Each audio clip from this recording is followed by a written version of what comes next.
Family કેમ છો તમે બધા મજામાં છો? આજના અમારા નવા વિડીયોમાં તમારું સ્વાગત છે. જય માતાજી, બાપા સીતારામ. તો ફાઇનલી આજ આપણે જઈએ છીએ રત્નેશ્વર મંદિર. કેમ કે મિટિંગ છે, સમૂહ લગ્નની મિટિંગ હોય કે એની મિટિંગ હોય ખબર નથી. ધનામાનો ફોન આવ્યો છે ને 2-3 વાર ફોન આવ્યો એટલે જવું જ પડશે. નકર ધમકી મારી દીધી કે ભાઈ રત્નેશ્વર ગ્રુપમાં તમે સૌની એમ એટલે એને ફરજિયાત જવું પડે એમ છે. અને આપણે જઈએ છીએ જો ચાલુ ગાડી છે ને હું વિડીયો ઉતારું કંઈક ઘરેથી ઉતારતા ભૂલી ગયો એટલે અત્યારે ઉતારવો પડે એમ છે. તો સાંજે છે ને આપણે વિડીયો ઉતારી અને કે ફરજિયાત આવવાનું છે. તો આપણે જઈએ છીએ રત્નેશ્વર મંદિર. તો હાલો ને કોણ કોણ આવેલો છે એ મુલાકાત કરાવું તમને બધાની. અને વિડીયોમાં આગળ બનાવો એટલે એની મિટિંગ થઈ ખબર છે ને. આ બધા આવી ગયેલા છે. હા મારા મિત્ર એક વ્લોગ બનાવો. હું વ્લોગ બનાવીને પછી શું હાલ હતી? મજા હાલે મજા ભાઈ. તમને સારું છે ને ભાઈ? અમને તો સારું છે ભાઈ. તો વાંધો નહીં. અરે રાજ્યા કાં જા એને હે ને કાને કંઈક વાગેલું. શું વાગેલું છે એને? પડ્યો હે પડ્યો હે ને. તો આવી ગયા છે. હો હા એવા તો હાલો રાજ્યા ભાઈ ક્યાં જવાનું છે? અંદર ભજીયાનું ધનામાં આપણે મીટિંગ છે ને છે આ મીટિંગ ફાઇનલી છે આવનારી 15/3/2026 રોજ આપણે અહીંયા રામદેવપીર બાપાના ધામમાં 17 દીકરીઓના લગ્ન કરવાના છે. એના બારાનું આખું જે કામનું વિતરણ છે આજે આ કામનું વિતરણ થવાનું છે. બરોબર. એના બારાની આખી સરસા છે એ ટૂંકમાં આખો ડિસિઝન આજે કરી લેવાની છે મીટિંગ. આપણે આજે જ મીટિંગ કરી લેવાની છે. આજ જ મીટિંગ લેવાની છે અને બધાને ફેમિલી સાથે બોલાવેલા છે. અને મીટિંગ પત્યા બાદ થોડું કાપી નાખજો ભૂલાઈ ગયો હોય તો. કાંઈ વાંધો મીટિંગ પત્યા બાદ આપણે ભોજન પણ સાથે લેવાનું છે. એવું છે. અને એ બને છે ભજીયા તમે દેખાડતા હમણાં દેખાડતા હાલો. તો કીધું ને એમ કે શું કહેવાય કે ફેમિલી યારે આવવાનું હતું પણ ફેમિલી શું છે કે અમારે મેડમને મજા જેવું નથી એટલે એ ઘરે રહી ગયા છે. અને અત્યારે હું બહુ ફોર્સ ન કર્યો કારણ કે મિટિંગમાં કેટલા વાગ્યાનું કંઈ નક્કી ન કહેવાય. 12 વાગી જાય એટલે હે ને ભજીયાનો પ્રોગ્રામ હે હા એ વાત સાચી. જો અહીંયા બધા હે ને ઊભા છે બેઠા છે ઊભા. હું બધા જામી જ ગયેલા છે પ્રોગ્રામ. ચટણી બને છે અહીંયા.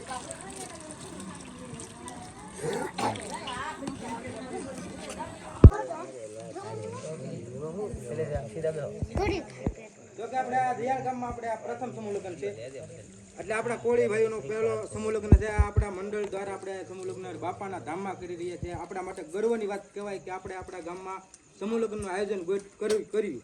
જો કે ભલે બીજાએ કીધું ને આપણે કર્યું પણ આપણને જનાભાઈને મનમાં આવ્યું કે આપણે સમૂહ લગ્ન કરવો છે એટલે કર્યો. હજી આપણે અગાઉ તારીખ બંધ કરી દીધી એટલે નકર આપણે લગભગ 30 થી 31 લગ્ન થાત તો આપણે 70 લગ્ન થઈ ગયા. 3-4 જણા હતા કહેતા કે ભાઈ 9 રાખો 8 રાખો આપણે ઓછા રાખો પણ 2-4 જણાએ કીધું એટલે કે ભાઈ થાય ત્યાં સુધી થવા જોઈએ એટલે આપણે 70 લગ્ન ચા છે. અને અત્યારે આપણે જે મિટિંગમાં ભેગા ચા છે એમાં આપણે અંદાજને અલગ અલગ કામ મૂકવામાં આવશે પહેલાં તો. અને જો જેનાથી કામ ન થાય એમ હોય એ અત્યારે ચોખ્ખું કહી દેજો કે ભાઈ મારથી કામ ન થાય એમ તો પછી મને એમ કીધું કે વિજય તારે પાર્કિંગમાં રહેવાનું છે. મને નાના આગળ મોર ઊભું રહેવામાં સારું ન લાગતું હોય આવતા ઊભું રહેવામાં સારું ન લાગતું તો કીધું ભાઈ હું પાર્કિંગમાં નહીં રહું, હું રોડે રહેતી. તમારથી ન થાય તો પહેલાં જે નામ આપે એમાં તું તારે ના પાડી દે. અને બીજું કે જે કામ આપે એ તમે પરફેક્ટ નિભાવજો. તો ભાઈ આપણે તો સમૂહ લગ્ન વિશે વાત કરવાની છે. અત્યારે બીજું કઈ ખોલવાનું થતું નથી તેના ભાઈ. ખાસ કરીને તો ભાઈ આપણે જો અમે વિજયભાઈ અહીંયા સમૂહ લગ્નમાં ગયા હતા. હું વિજય ને ધનાભાઈ હાજર ગયા હતા. સરપંચ ને મારા પપ્પા આવ્યા હતા, મનસુખ આવ્યા હતા, ઘણા લોકો આવ્યા હતા. તો એમાં 50% અમે કામ છે ને બહેનોનું જોયું. 50% કામ ધનાભાઈ. તો બહેનોનું કામ આપણે અત્યારે ધનાભાઈ સમજાવી દે બધાને કે ભાઈ એમાં જો આણા વિભાગમાં છે એમાં આપણે ખાલી બધું વસ્તુ મેકતા આવડે, ગોઠવતા એ બહેનોને આવડે. આપણે ખાલી મેકી શકીએ ધનાભાઈ કે ભાઈ હાલો ગમે એમ મેકી ગયો. બાકી એ ગોઠવવાનું છે એ બહેનોને કરવાનું છે. પછી એ રસોડા વિભાગમાં અમુક ટકા જે કામકાજ હોય એ પણ બહેનોને કરવું પડે. તો એ માટે જ આપણે ખાસ કરીને આ મિટિંગ રાખેલી છે. અને બીજા નંબરમાં એ કે અમે ભૂતેશ્વર ગયા હતા ને તો ઘણી ત્યાં એટલે આપણે ચોખ્ખું નહીં પણ ટૂંકમાં અસુવિધા લાગી અમને જોયામાં. તો આપણે એ સુવિધા અહીંયા નથી આવવા દેવાની. તો એ બધો ભાર આપણે ગ્રુપવાળાને લેવાનો છે. તમારે ખાલી હેન્ડલિંગ કરવાનું છે. બાકી જે નીચે કામ કરવાવાળા હશે એ કરવાના જ છે. અને છતાંય તમારે પણ એમાં 100% મહેનત છે તો એ કામ વધારે સારું દેખાશે એમ. તો હવે ધનાભાઈ વિનંતી કરી આગળનું ધનાભાઈ કહેશે. બોલ રામદેવજી મહારાજ બોલ સનાતન સનાતન ધર્મની જય બોલ નાખે એટલે બધી આવી ગઈ. હું ગર્વ લેવા જેવી વાત તો એ છે કે મારી પાછળ હવે મને થોડાક મારા આત્માને શાંતિ થાય એવું લાગે છે. મેં 2-3 મહિના પહેલા જમણવાર કરીને એવું કીધું હતું કે હું પ્રમુખમાંથી રાજીનામું આપું અને બીજા કોઈ પ્રમુખ બનો. પ્રમુખ બીજા બન્યા નથી પણ આ મારું ભીડું ઝડપ્યું હોય ને મને એવું લાગે છે. વિજય બોલ્યો, મુનાભાઈ બોલ્યા, 2 મિનિટે બોલ્યા તો ખરા ને સાહેબ. પહેલી વાત તો એ કરી દો, ખરેખર અહીં ઊભું થઈને બોલવું ને એ બહુ સામાન્ય વાત નથી. પગ ધ્રુજવા મળે. કાલે એક બેન ઊભા થયા હતા ખબર હોય તો, પણ એ બેન બોલીને પછી બેઠીને તો ખૂબ રડી ગઈ કે મને વાંચતા વાંચતા ભૂલાઈ ગયું બોલતા બોલતા. એટલે આ બધું અઘરું હોય છે. પણ આજની ખાસ મિટિંગ મારા શબ્દની ઉપર ધ્યાન આપવા આપ સૌને વિનંતી કરીશ કે જેના સાનિધ્યમાં બેઠા છો, એક એવા સાનિધ્યની અંદર બેઠા છો કે આ સનાતન ધર્મ જેનું મંદિર હોય આસ્થાનું સ્થાન છે. એનાથી સ્થાન એક પણ મોટું દુનિયામાં છે નહીં સાહેબ. આ દુનિયા, આ ભારત, આ ધરતી કોઈ ટકી હોય તો આસ્થાના સ્થાનથી ટકી રહી છે સાહેબ. આ ક્યારેય ભૂલવું નહીં. એટલે એવા સાનિધ્યની અંદર બેઠા છીએ આપણે કે એક વિચારો આપણે અહીંયા સારા વિચારો લેવા માટે બેસતા હોય છે. અહીંયા બેસવાથી આપણે ખરાબ વિચાર નહીં પણ સારા વિચારો આવતા હોય છે. મારો કહેવાનો ભાવાર્થ એ છે કે આજે મિટિંગનું મારું આ મિલન સૌ પ્રથમ પહેલી વાર એવું મિલન થઈ રહ્યું છે કે આ મારું રત્નેશ્વર ગ્રુપ નથી, આ મારું એક મંડળ નથી, આજે આ મારો પરિવાર બેઠો છે. પછી એમની અંદર ખસિયા હોય કે બાટિયા હોય કે શિયાળ હોય કે બારિયા હોય કે વાંસિયા હોય કે કોઈ પણ અટક હોય. અને અમારે બાપુ પણ 2 બેઠા છે જેની મંદિરની અંદર સેવા કરતો. એને પર જો કે પહેલો તો હું આભાર માનું છું. આભાર માનવાની મારે વાર છે. આખો કાર્યક્રમ પતાવીને પછી આભાર માની. પણ એમને આજે આખો દિવસ 2 દિવસથી આટલા બધા દાતાઓમાં પીડ્યા છે કે રાણીવડા લગભગ 50% પહોંચી જશે. આટલી બધી જબરદસ્ત મહેનત છે. પણ હું કાયમ એક માટે આનું નામ આપું છું. બહેનોને જ્યારે બોલાવું ને ત્યારે સમજી લેવાનું કે આજે અમારા પરિવારનું મિલન છે. ક્યારેય અટક ઉપર નહીં જતા. વાંસિયાવાળા આવા, બાટિયાવાળા આવા, ખસિયાવાળા આવા, સોહાણવાળા આવા, ક્યારેય નહીં જતા. સરપંચ ગામનો ધણી હોય ને સાહેબ, આપણી વચ્ચે બેઠો. હું તમને વારંવાર ન કહેવું હોય, આ માણસ બેઠા હોય ને એની કદર મને કરવાની બહુ ઈચ્છા ઓછી હોય, કારણ કે એને હું ન હોય ને એવા કદર કરું. એટલે બધા જ ખમતી ધરો જે બેઠા છો એમને હું કાંઈક સોંપવા માટે મેં તમને આજે બોલાવ્યા છે. પણ મને રાતોરાત વિચાર એવો આવ્યો, બહેનો માટે કહું છું, મને રાતોરાત વિચાર એવો આવેલો છે કે આ ગ્રુપમાંથી અમુક વ્યક્તિથી છે ને કેવું ન હોય પણ અહીંયા હું ધામમાં બોલી નાખું કે હું ધરાઈ ગયો છું. મને આમાં 50% લોકો ઉપર એવો વિશ્વાસ નથી રહ્યો કે હું એમને કામ સોંપું ને એ બીડું ઝડપી લે. હા, એવા 15 થી 20 જણા એવા છે કે મારું વેણ આજની તારીખ સુધી ટાળ્યું નથી ને ટાળશે પણ નહીં. અને એનો પણ હું આભારી છું કે એનું કામ હું નહીં અટકવા દઉં. બાપાની દયા હશે તો. તમારા બધાના આશીર્વાદથી આજે મને ઊંચા સ્થાન ઉપર એક પહોંચાડ્યો. તમારો બધાનો આભાર માનું. તમારા બધાની સેવા હશે, તમારા બધાના મારા ઉપર આશીર્વાદ હશે કે સમાજે મારો સ્વીકાર કર્યો છે. આપણું ઘર આપણો સ્વીકાર કરે, આપણા માતા પિતા આપણો સ્વીકાર કરે, પહેલાં તો બાયું આપણો સ્વીકાર કરે ને તો જ આપણો સ્વીકાર થાય. એમ આખા પરિવારે છે તમારા બધાની નજરની સામે જે મિલિયનની અંદર આજે હું જે પણ સભાની અંદર જાઉં છું, ભરતભાઈ મારી સાથે, હું એમની સાથે હોય, કારણ કે એ મારા ભાઈ સમાન મારો રામ છે. હું એને ક્યારે ભૂલવાનો નથી સર. પણ જ્યારે જાતા હોય ત્યારે આજ મને એ સ્થાન, મને આજ સમાજ વચ્ચે બોલવાનો મોકો મળતા હોય. જો અહીંયા એક એવું સ્થાન છે, હું ફરી એકવાર રીટેક પાછો મારી કારણ જો આજ વાતો નથી કરવાની. ફોન એવું લાગે તો ફોનને સ્વિચ ઓફ કરી દેજો ને કા રિંગ ઓન કરી દેજો. આજ મિટિંગ જ સાંભળવાની છે અને શબ્દ લઈને જવાના છે. કાંઈક લઈને ઊભું થવાનું છે એ પાકું છે. કારણ કે આ બધું કામ તમારા ઉપર છે. પણ મારથી જેટલું બોલે એટલું બોલીશ. અને પહેલી વાત તો એ છે, વલ્કુભાઈ બેઠા છે, મારું મુનાનું મગજ તો એક બેડ મારી ગયેલું છે. એક કંકોત્રીનો મગજમાં એટલું બધું ભરાઈ ગયેલું છે કે આજ હું બોલું ને એ લગભગ ખબર નથી. એટલે ખાસ કરીને એ તમને કહેવા જઈ રહ્યો છું કે આ એક સ્થાન એવું છે, આની અંદર સમાજ લેવલનું ન હોય. કારણ કે 12 બીજનો ધણી એક એવો છે કે 18 વરણને લઈને હાલતો હોય. પણ મને એક ગર્વ વધારે એવો થતો હોય કે જે સમાજમાં જન્મ થયો હોય એ સમાજનો હું વધારે ગર્વ કરતો હોય. પણ અહીંયા તો હું એમ કહું કે આ તો એક સમાજના લગ્ન છે, બાકી આપણે અહીંયા 18 વરણના લગ્ન કરી શકીએ. અને અવસર આવશે તો એક પ્રસંગ એવો પણ કરશું. તો આજની મિટિંગમાં બહેનોને ખાસ વિષય આપવા માટે, બહેનોને એટલા માટે બોલાવ્યા કે તમે મારા પરિવારના છો. આ આપણો એક પરિવાર બનાવ્યો છે ને આ પરિવારને વર્ષો સુધી ટંકાવી રાખવા માટે આપણે કંઈક સારો વિચાર કરવો જોઈએ. બહેનોને ઘરે તમારે એ ચર્ચા કરવાની છે, બાળકને પણ સારા વિચાર તરફ દોડવાના છે. અને હજી અમારી યુવા પેઢી પણ જ્યાં બગડતી હોય એને પણ દોરવી પડશે.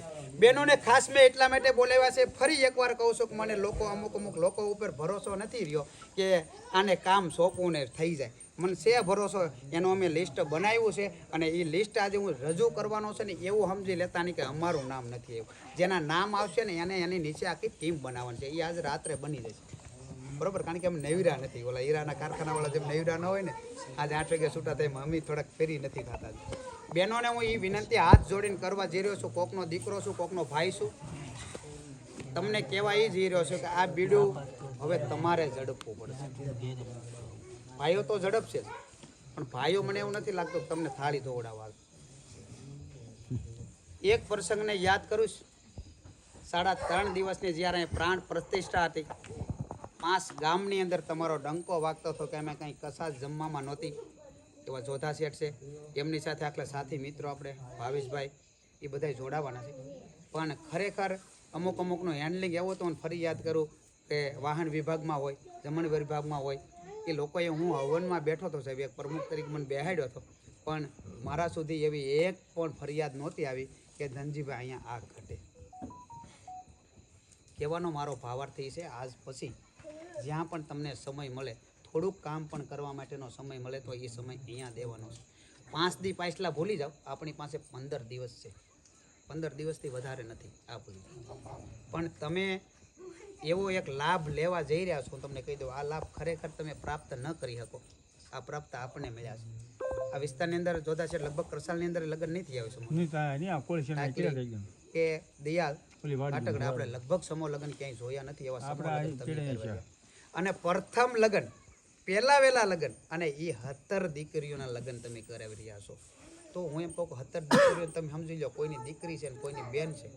આ ફળ આપણે પ્રાપ્ત કરવા માટે જઈ રહ્યા છીએ. તો એમને કાંઈ ઘટે એની જવાબદારી આપણી છે. અમારી બેઠા ને અમારી એક કે આપણે એન્ટ્રી પાડવા માટે નથી જોયું, તેથી મેદાનમાં ઉતરી જવાનું છે. અને જોકે સુવિધા બધી કરી છે, પણ જેટલું મગજમાં આવતું હતું ને એટલું કહેતો હતો. આજ મને કંઈ મિત્ર નથી મારું કંઈ કે જે સ્વાર્થ માટે બોલવાનો હતો એ કદાચ મગજમાં આવ્યું ન, પણ એ વાતમાં એ કરી દઉં છું કે લગભગ આપણા ગ્રુપના 61 જોડી આપણે કપડાં કર્યા છે. મેલા થાય એવા જ કર્યા છે નક્કી, પણ એનાથી કંઈક પ્રભાવે અલગ પડશે. એટલે એ બધું પતે ને એવા ભાઈ મને એક ફોટો એવો ખેંચી દેજો કે એમાં એક સભ્ય બાકી ન રહે. એટલે કપડાં બાકી હોય મેળવી લેજો ને રોકડા પૈસા એ મેળવી લેજો, બરાબર? 60 જોડી કપડાં આપણે સફેદ શર્ટ અને કાળું પેન્ટ કર્યો છે. એના તરફથી હું બહેનોને કહેવા માગું છું, હવે આ મીટિંગ પતે, સમૂહ લગ્ન પતે એટલે મારા રત્નેશ્વર ગ્રુપનો પરિવારમાંથી હું આખી આ જે જ્યાં કામ કરી રહી છે ને એ બહેનોમાં હું હવે તૈયાર કરવા જઈ રહ્યો છું. એમાંથી પ્રમુખ ઉપપ્રમુખની મારી આખી ટીમ બનશે. અને એ આજથી ડિસિઝન લેવું જ છૂટી કે તમારે એક કલરની સાડી થઈ શકે એમ હોય તો મેસેજ મૂકજો. અને એ તમે શોખો તમારા પતિને પ્રશ્ન કરીએ કે તમારે 500 રૂપિયાની જોડ આવી તો અમારે 300 રૂપિયાની સાડી ન આવે, લડી લેજો ઘેરે જઈને તું તારો એક સેટ કરવા ચોપા જઈ રહ્યો છું. આ સમૂહ લગ્નની અંદર મને એવી એક પણ ખામી દેખાવી ન જોઈએ કે સમૂહ લગ્ન ગયા પછી આપણી કંઈ ખરાબ વાત થાય. અને એ પણ તમને કહી દઉં કે ભાઈ આ ઉણપ આપણામાં રહી જાય ને તો વાત થાય. ડિસિઝન અહીંથી એવું લેવામાં આવશે કે કંઈ ઘટે એવું ડિસિઝન આપણે લગભગ નહીં લઈશું, બરોબર છે? પણ બહેનોએ મને કાલ સુધીમાં નિર્ણય આપવાનો છે કે થાળીઓ વાસણ ધોવા માટે દાળિયા મૂકવા છે કે આપણે સંભાળી લઈશું.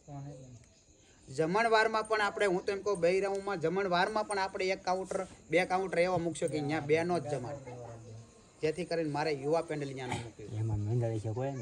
એ પૈસો છે ને એ આપણે કાયદેસર માર્ગે વાપરીએ, બચત કરીને બધું કાર્ય તો આખું થાય. તમારી સામે મંદિર છે, હવે આ મંદિરની અંદર આપણે મિનિમમ સામાન્ય 5 થી 6 હજાર પૂજારીને આપીએ. અખંડ દીવો બળે છે, 2 વર્ષ થયા, 2-2.5 વર્ષથી અખંડ દીવો શરૂ છે. તો એ બાપુને ખબર હોય કે આખા મહિનામાં કેટલું ઘી જવું, હાથે જવું, એ બધા ટાર્ગેટ હોય. એટલે એ ખર્ચા કાઢવા માટે બધા કાર્યક્રમો બધા કરવા પડતા હોય. અને એક વસ્તુ એવી હોય, આજે મેં એક દિવસે આવ્યો ને તો એ ભગને કીધું કે એ દાદાની ઉંમર થઈ ગઈ છે ને કદાચ એ ઉંમરના લીધે મગજ આવો ફરતો હોય, પણ એને વેમ મટાડવા માટે તમે એમ કહો કે ભાઈ જાઓ આ રેડી થઈ ગયું અને થઈ જતું હોય તો એમાં કાંઈ પાપ છે નહીં. અને કાંઈક તણખલું નડતું હોય ને તો એને હટાવવું પડે. ત્યાં લગન તમારી બાજી ખુલે નહીં. ઘણી વાર તમારા પ્રસંગ એવો બનતા હોય, તમે કોશિશ કરતા હોય, જૂનાગઢનો ડુંગરો ચડવો છે, કોશિશ કરતા હોય પણ ન ચડી શકો. ફાઇનલી જો મિટિંગમાં ગયા હતા આપણે 12:30 થયા છે. દેહમાં 12:30 થાય એટલે શું કહેવાય, ઘણું કહેવાય કે અડધી રાત. આમ તો મારે કાયમ એને હું 8 વાગે સુઈ જાઉં, પણ આજ 12:30 વાગ્યા સુધી જાગ્યો છું. ને મિટિંગ એ સરસ એવી પૂરી થઈ. એમાં કોને કોને કયો હોદ્દો છે એ હોતે પૂરું થઈ ગયું.